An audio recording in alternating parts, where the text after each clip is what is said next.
Before I formally introduce Pa Wu today, I would like to take this moment to thank Leslie Soule and Madeline Ziniak of Rogers Communications for sponsoring today's event. Thank you, Leslie and Madeline.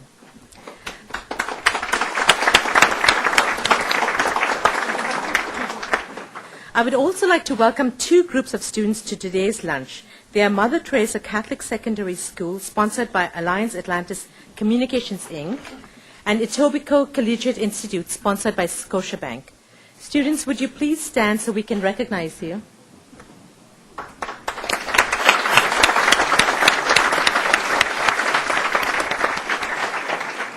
Thank you to today's student table sponsors.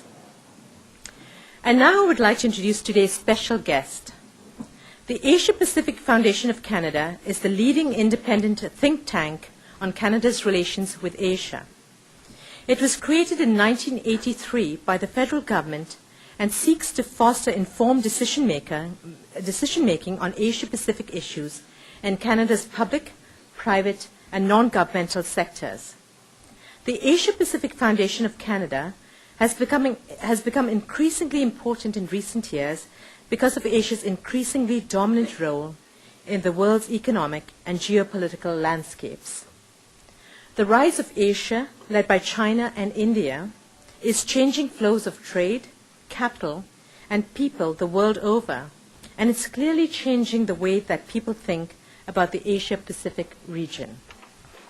For example, a poll conducted this summer found that 42% of Canadians see China as the market holding the most potential for Canadian exports and investment in the future. This was well ahead of the 29% who see the greatest promise in the United States. But is Canada ready for this shift of economic focus? Are Canadian businesses, governments, and non-governmental organizations ready to make the most of a future in which Asia will play a leading role? Are we ready in terms of cultural understanding, infrastructure, and productivity levels to embrace business opportunities with energetic, growing countries half a world away under rapidly changing conditions? But more importantly, are Canadian companies and workers prepared to make the changes necessary to compete in a global economy that is increasingly shifting focus towards Asia?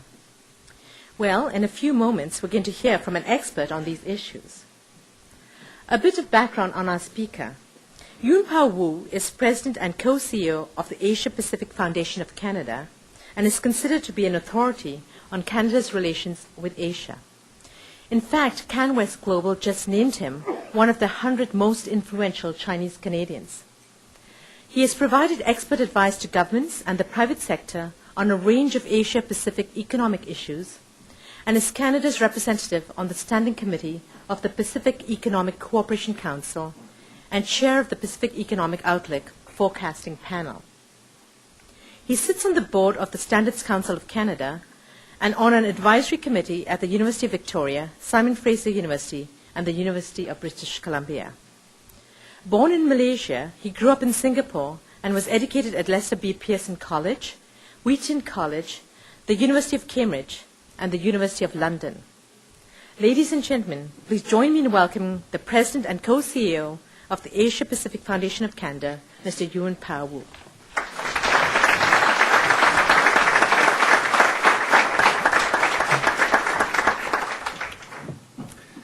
Thank you, Noella, for the very kind introduction. Thank you to you and your board of the Canadian Club of Toronto for inviting me to be your speaker today.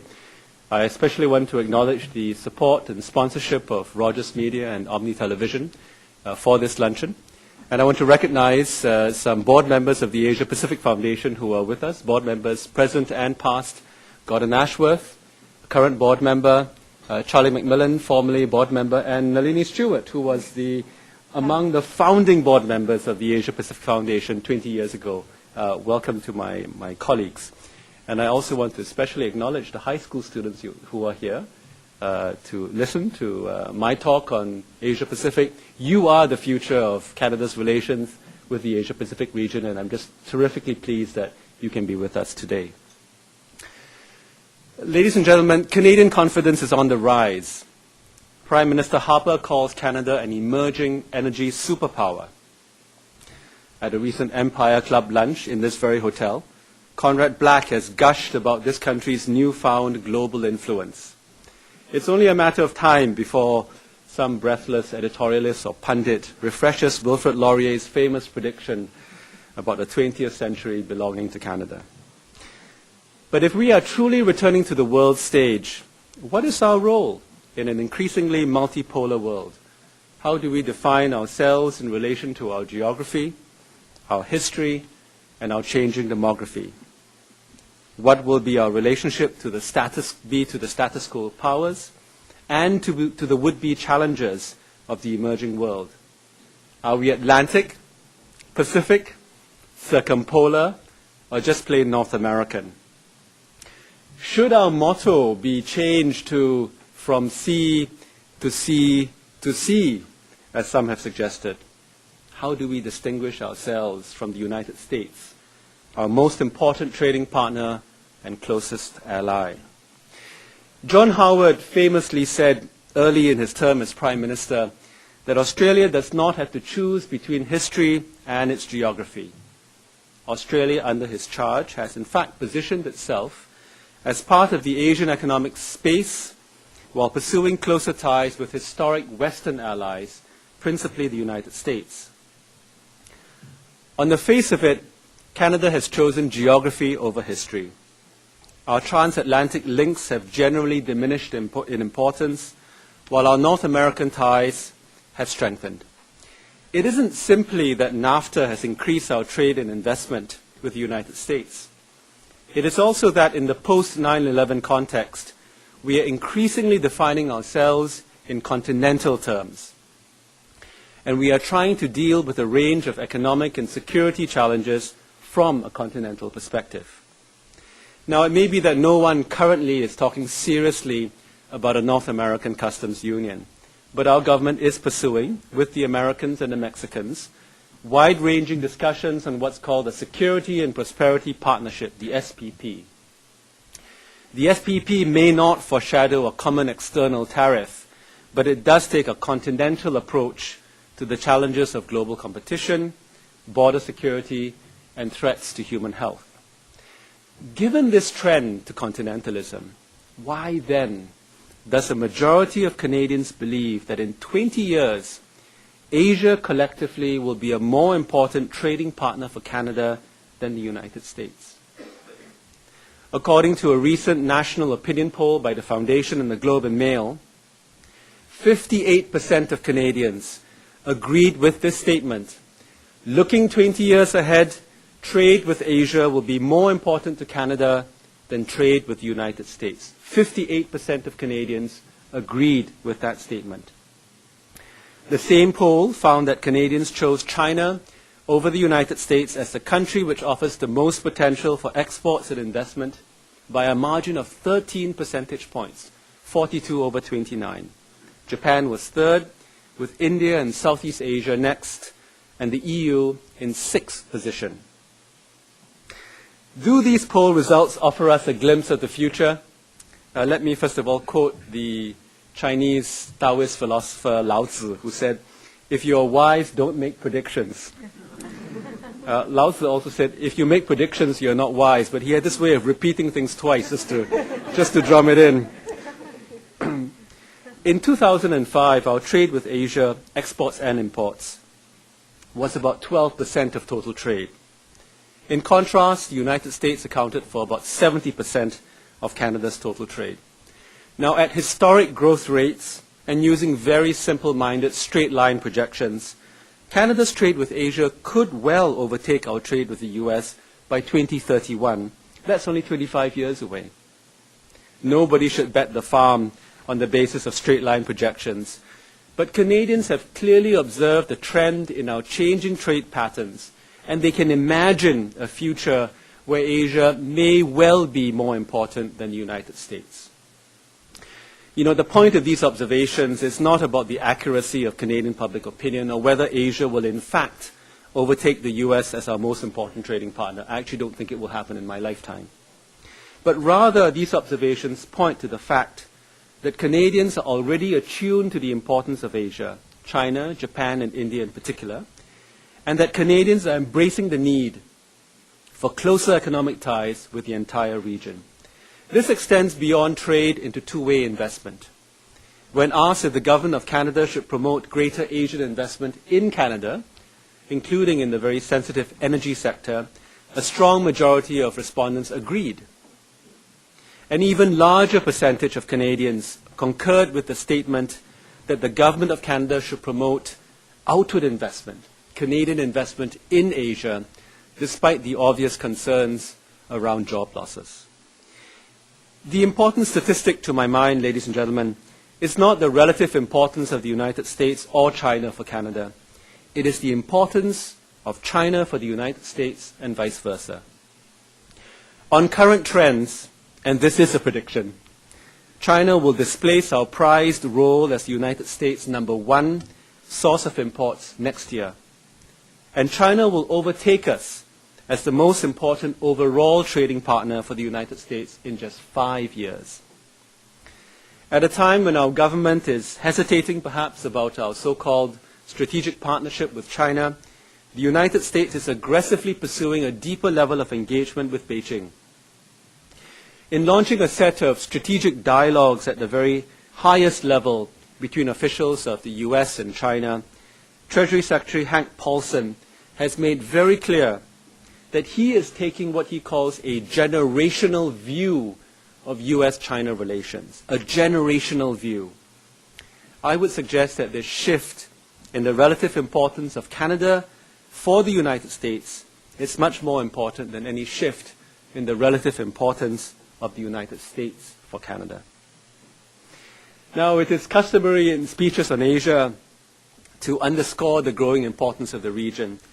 An audience such as this one will be familiar with the standard descriptors of Asian economic prowess. We could pick any number of indicators to make the point. Asia accounts already for about 40% of the world's economic output. Developing countries in Asia doubled their share of world exports between 1989 and 2004. The middle class in China and India is perhaps 15 times larger than the entire population of Canada. China alone boasts more than 300,000 US dollar millionaires. In 2004, China graduated 644,000 engineers, nearly 3 times the number in the United States. And I would add that the graduates, many of the graduates in the United States are in fact Chinese nationals studying there. And by the way, the largest IPO ever recorded took place last week. It was a Chinese bank. The Industrial and Commercial Bank of China raised a cool US $19 billion. On the seedier side, Macau has overtaken Las Vegas as the gambling capital of the world. The mind numbs to the seemingly endless litany of accomplishment. But the really important thing about Asia is not what is happening within particular countries. In many senses, the rapid growth of countries such as China and India, and before that, the Asian tigers of South Korea, Taiwan, Singapore, Hong Kong, can be explained as a normal process of catch-up, where previously underutilized resources were put to good use with increasing efficiency. It's very important to remember, ladies and gentlemen, that Asia, led by China, was the most economically vibrant region in the world until the early 19th century. Economic historians estimate that as late as 1820, the region accounted for 60% of the world economic output. The emergence of Asia in this sense is as much a re-emergence of the region and a return to its place on the world stage. What is really important about the re-emergence of Asia is how it is affecting global production, sourcing and investment decisions, and how the 3 major Asian powers, Japan, China, India, are reshaping international relations and the architecture of global governance. I have only time to touch on a few examples of how Asia is going global and why it is important for Canada. Let me start with China. You know, the idea that China is the workshop of the world is somewhat misleading. There's no question that China has a formidable manufacturing capability, one that is extending well beyond consumer durables into sophisticated technology products. However, the best in Chinese manufacturing is by and large a multinational endeavor, consisting of foreign capital and technology, intermediate inputs from surrounding Asian neighbors, and most importantly, demand for final products that is still to a very large degree right here in the industrialized world. Canada is, of course, on the receiving end of many products that are made in Asia, exported from China. However, Canadian firms, by and large, have not participated in Asian production networks in any meaningful way. To give you one example, Canada's share in Southeast Asia's electronics trade, and this is kind of the best example of regional production networks, Canada's share of that trade is barely 1%. Let me move to Japan. Japan is now in its fourth year of economic expansion, following a decade-long period of very low growth, lots of troubles. Now, the recovery in Japan is still not well known in this country, where many business leaders still have a view of the Japanese economy that is based on three enduring beliefs from the 90s, the three Ds I call them: debt, deflation, and the dead weight of the Liberal Democratic Party. Now, while Japan continues to face many challenges that are related to a mature, industrialized economy with a falling population, the three Ds are no longer of principal importance. More so than many other provinces, Ontario understands the importance of Japan. Some of the most important automotive investments in this province in recent years have come from that country. While Japan has only recently come out of a decade-long economic stagnation, India has enjoyed robust economic growth for more than 10 years. The rise of India is not only about software, call centers, and cheap pharmaceuticals. It is only a matter of time before India joins the rest of Asia as a manufacturing center, a destination for foreign investment, and a participant in regional production networks. I was speaking recently with one of the pioneers of the Indian IT industry, Dr. F.C. Kohli from Tata Consultancy Services. He told me he expects India to be a major manufacturer of computer hardware within 5 years. The move into manufacturing will start with low-cost computers for the domestic market, but it will quickly move into higher value-added products for export to world markets. India and China may have historic grievances, and they will likely compete for influence in the region for years to come. But Indian and Chinese enterprises fully understand the potential of combining Indian software expertise with Chinese manufacturing talent. Two-way trade and investment are expanding at a record pace. When Chinese and Indian leaders set a target of $20 billion for two-way trade by 2008, many analysts scoffed at this ambitious goal. Ladies and gentlemen, that goal will be met this year, 2 years in advance of the target. In their own ways, and sometimes collectively, China, Japan, and India are seeking to increase their influence on global affairs and on the architecture of global governance. It isn't simply about a quest for a place on the UN Security Council in the case of Japan and India, or as a member of the G8. It is about a fundamental shift in the way that the Chinese, Japanese, and Indians see themselves in the world, a combination of growing confidence that comes from increasing economic clout, a sense of inequity in the current configuration of international institutions and in the global distribution of wealth and influence, and increasingly, an aspiration for Asia-wide economic and political institutions that give the region as a whole greater influence globally.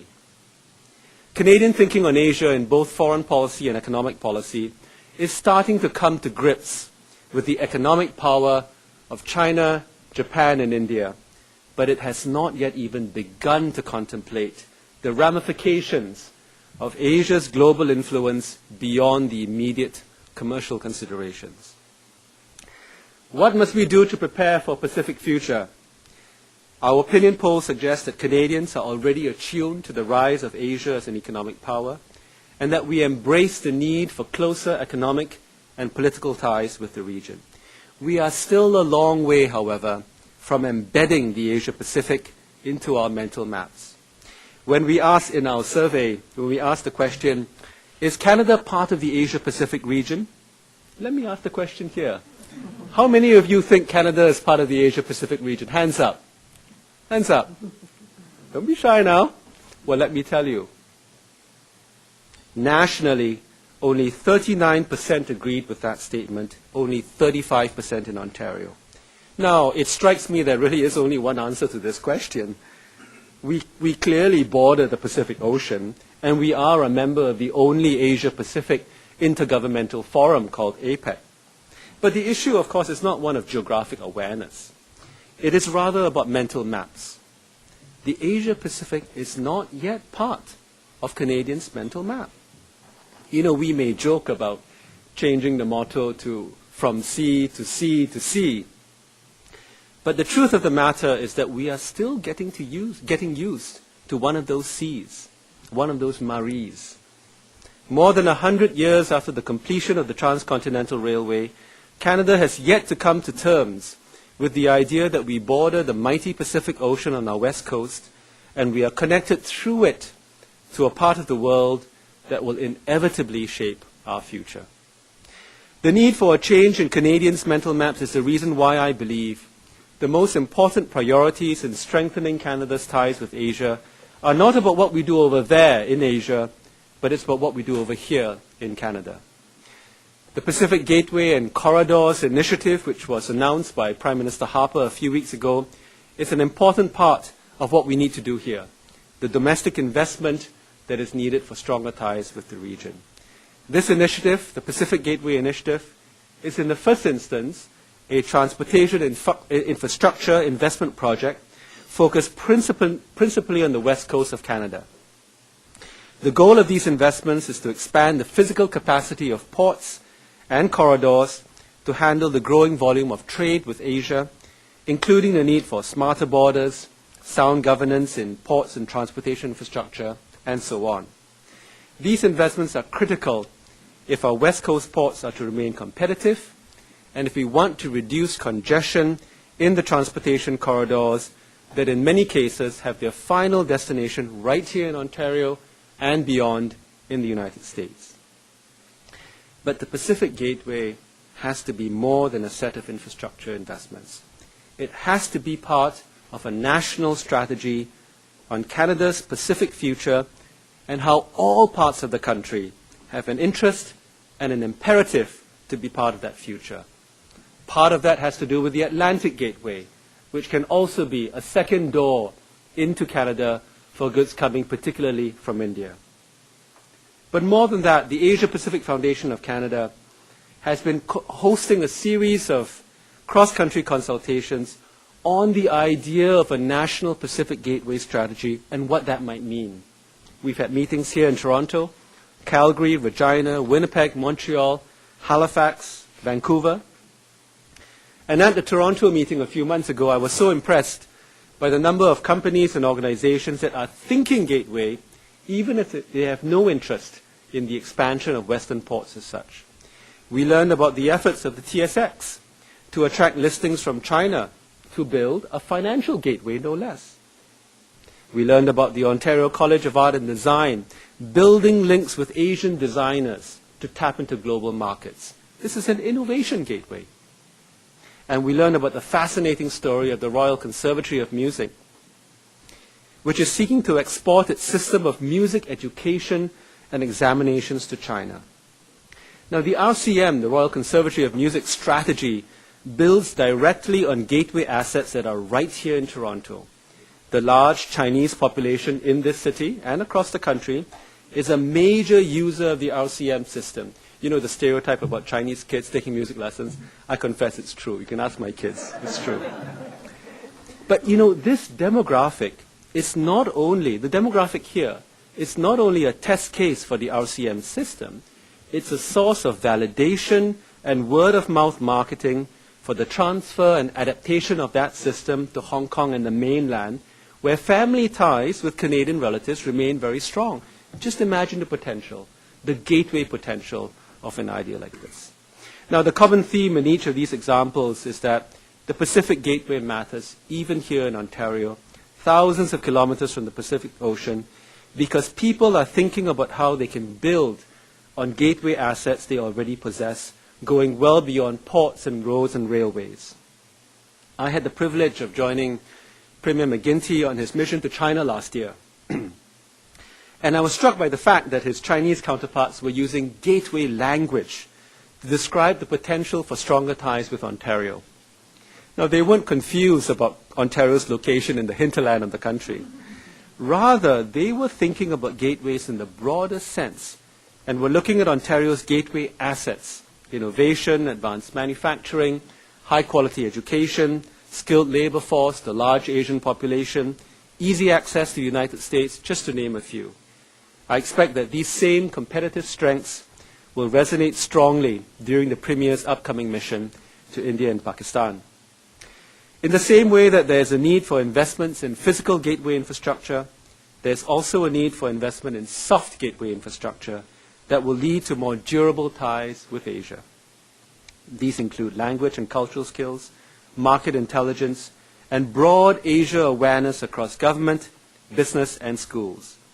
Some of the best educational and cultural resources on Asia are right here in Ontario. I'm referring not simply to traditional Asian studies, but to the growing interest on the part of Ontario scholars from all disciplines in factoring Asia into their fields of study, whatever that may be. For example, we are supporting, through our grants program, scholars in Ontario who are looking at the implications of changes in the Chinese financial system for Canadian banks. We are supporting work on the management of health pandemics, such as avian flu, and lessons from Asia. We are supporting work on the lessons of Japanese hospital management for the Canadian healthcare system. But there is so much more that needs to be done, and it has to start with an understanding of the global impact of Asia. Ladies and gentlemen, to summarize, the rise of Asia has caused a tectonic shift in the global economic landscape, and it will be followed by a similarly powerful realignment of geopolitics and international relations. As a North American country with historically good relations across the Pacific, Canada is in an enviable position. We don't have to choose between our geography and our destiny. Canada can embrace a Pacific future without reservation. However, we need to equip ourselves for that future. We need to build Pacific gateways across the country. The ports, the roads, the bridges, and other infrastructure, no question. But more importantly, we need to build a Pacific gateway mentality that recognizes the importance of Asia not simply as out there, but also right here. Thank you, ladies and gentlemen.